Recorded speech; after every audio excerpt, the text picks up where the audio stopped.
The black figure. Freddy Krueger only stalks the victims that fear him, right? He plays with their dreams and gets into the deepest and darkest parts of their subconscious minds, right? That kind of stuff only happens in movies, right? Wrong. Even talking about what happened last month makes me feel nauseous and uneasy. It was no movie. It was real. We moved to Pirnes on July 17th, 2012. This is a little town located on the border of the United States and Canada. It is so small that it is not shown on maps of Ontario. Instead, it is just another area between Toronto and Mississauga. If you look on a map today, you will not find Pirnes because the government decided to take it off of every map in 1994. This plan was confidential, which is the reason nobody is aware of Pirnes. The only people that know about this town are the residents. Even though it is not on a map, it is still there. Chances are, if you've been in between Toronto and Mississauga, you've passed through Pirnes. The first day at our house in Pirnes, I spent the day exploring indoors and outdoors. The inside was beautiful. High ceilings, light wooded flooring, and red and black walls. The outside was beautiful as well. Large fountain, colorful garden, and a wide variety of statues. That night, I sat in my warm sheets and dark blue comforter fit for a 16-year-old boy and thought about Arizona, where I used to live. It's been a day and I had already missed the gorgeous orange sun and the cuspate-saturated green cactus of Phoenix. I was reading IT by Stephen King with the only light being the one emitted from the light holder clipped to my book. I had an uneasy feeling in my room reading about a killer clown. Approaching the last chapter, I turned off the light and closed my book to save the last leg for tomorrow night. As I lay in my bed trying to go sleep, strange enough, I had this scared feeling in the pit of my stomach. It wasn't a feeling of being watched, a feeling of being touched. It was just a feeling of being afraid for no reason. I had no reason to be scared, but I just was, which was weird. I ignored the feeling and went to sleep. The next morning, I awoke to the sound of my mother's voice. "Wake up. We're going fishing." I put on a t-shirt and khakis, gobbled up my breakfast, and loaded the car with the fishing tools. Landing on a dock on Lake Ontario, I took out my fishing rod, stuck a worm on the hook, and threw it in the blue water. I was very anxious as to what fish would be discovered first. Alewife, burbot, northern pike, muskellunge, herring. 30 long minutes passed, and all I got was a bluegill. After 2 hours of fishing, something very mysterious occurred. To this day, I do not understand why this happened, and I can't recollect all of the sights and sounds of that moment. I attach grub to the hook and dip the rod into the cold water. I rotate the handle and wait. 5 minutes pass. 10 minutes pass. 20 minutes pass. I was starting to give up. 1 hour later, I felt heaviness on the pole. Alert, I perk up and reel in whatever was connected to the hook. To my dismay, a horrifying sight slapped me in the face. Not being able to understand exactly what it was, it spoke to me. "Help, take me home." It whispered with wide eyes and a terrified expression under its wet black hair. I made out what it was. It was a girl. She looked about 13 years old. She looked like she had white skin with a gray tint. Blood was pouring down her face from her tear ducts, and her mouth was stitched into a smile. But I could tell she was scared. I dropped her back in the water from fear, and I screamed and fell to the floor. I awoke in a hospital bed with my eyes staring at my flushed face on a metal desk next to the bed. My father walked in the room and asked, "Are you okay? What happened? Do you remember anything?" Where am I? I question. "You fainted at the dock today. What happened?" I tried to remember what had happened.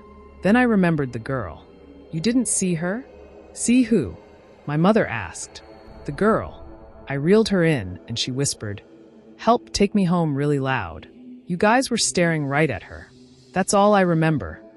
I stare at their confused faces. You really don't remember?" "No, sorry," my father answers. I was confused. I know for a fact I was not lucid dreaming, because I remember everything before I reeled the girl in. That feeling hit me, that feeling of fear. After my parents leave the hospital room, I lay in my bed and try to go to sleep when suddenly, the lights in the hospital go off for about 3 seconds and come back on. Strange enough, during those 3 seconds, I felt a cold hand grab my leg. A quick shiver crawled up my spine and I screamed. Seconds later, the doctor ran inside of my room and asked what had happened. Okay, so when the lights went off, I began. What? The doctor interrupted. When the lights went off, the doctor laughed. The lights never went off. You were probably just sleeping. Do you want me to call your parents in? What? No. I felt a cold hand grab my ankle. Is anybody else in here with me? She looks around. Nobody was in the room with me. She checked under the bed, in the bathroom, and in every nook and cranny of the room. But I know what I felt. Okay, she said. If anything else happens, we'll be sure to take notice. Please for now, go to sleep. Good night. And she left the room. I was by myself. Or so I thought. The next day, I was released from the hospital. My mom and dad had assured me that everything was okay, that I was perfectly fine, perfectly healthy. They warned me that if I had another episode like that again, they would take me to see a psychiatrist. I went to my room nervous and shaking. I was distraught and confused. I analyzed everything that had happened the day before. Seeing the helpless girl and feeling the hand grab my ankle. Maybe I was going crazy. Maybe I actually was dreaming. I thought for a moment. I couldn't have been dreaming because what had happened was too realistic. Maybe I was going crazy, seeing it as my parents never saw a girl at the end of the hook. If anything like this happens again, I told myself I wouldn't tell my parents because I don't want to be taken to a shrink. I sat in my bed on the verge of crying. I was actually scared. Not being able to sleep that night, I kept the light on. To ease my mind, I painted on the walls in my room. Being old wallpaper, I decorated over it with random paintings of my favorite things, such as a fishing rod, popcorn, football, and baseball. After all, this wallpaper would be peeled off at some point in time. 1 in the morning approached and everyone was asleep. I was still painting the walls, and that's when I saw it. I slowly walked toward the scratch marks on the wall next to the door when I realized they weren't there an hour ago. I scratch away at the wallpaper and see a line in the wooden wall. I peel more wallpaper off only to reveal a door. I grabbed a hanger and straightened the head of the hanger and stuck the pointy side in the crack and pulled open the door. Dust surrounded my face and cobwebs stuck to the wall. The real estate agent never told us about this room. It was creepy. It had an old smell to it. It was very plain and small. Not much to it. Just an empty room. I searched for more trapdoors or secret passageways, only to find one hidden in the ground. I climbed down using my cell phone I had in my pocket as a light. I was scared, I admit, but I had to explore this place, seeing as it is a room in my room. I climbed down the creaky ladder into darkness. That feeling of fear hit me. The only light was coming from the top of the ladder because my phone went off. Other than that, it was total blackness. I turned on my phone. From a few feet away, I heard something. It sounded like weeping or squealing. I couldn't tell what it was until I turned the light of my phone to face the source of the sound. When I saw it, I dropped everything.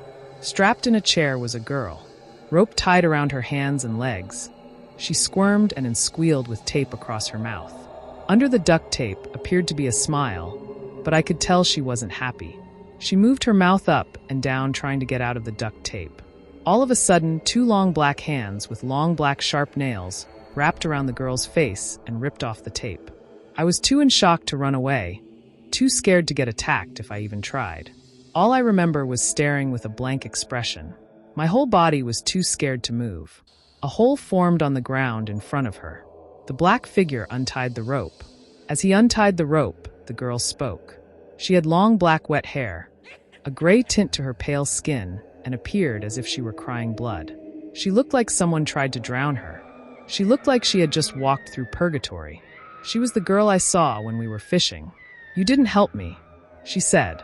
"It's time to go home now," she said. The figure pushed her in and stared at me for a while. She went home. The creature's eyes were the only things I could see in comparison to his completely black form. The eyes got bigger, quite big, in fact, that I had soon realized that he was approaching me. As he got closer, his eyes seemed to light up the darkness. They were so bright, I could see his body. He appeared to be a human figure, but without detail. All I remember were his long fingers and lengthy black fingernails and his eyes. "Don't you see?" He spoke in a deep whisper. "You're completely oblivious." A pointy-foot long tongue fell out of his mouth and hissed. Blood began to pour down his long gray snake-like tongue right in front of my face. As he spoke, there was a deep rumble. "I've been sending you messages, trying to get you to come home with us. Goodbye for now." He finished. That feeling of fear disappeared, and the figure went with it. I snapped out of that trance and took a deep breath. The room vanished the next day. I was confused. The whole situation I was in confused me. What was home? How did the girl find my house? Too many questions polluted my mind. And it wasn't until months later when I figured out the answers. I was told that, like Freddy Krueger, the devil is only present when you fear him. He tries to get you to visit his house to stay for eternity. We call it the netherworld, the infernal regions, a place of torment, purgatory. He calls it home. That was the answer to all of my questions. If you review all of the messages in my story, you'd be able to realize that Satan was at work during the first few days when I encountered the girl. But you'd also realize that during the last leg of my story, that black figure was the devil himself.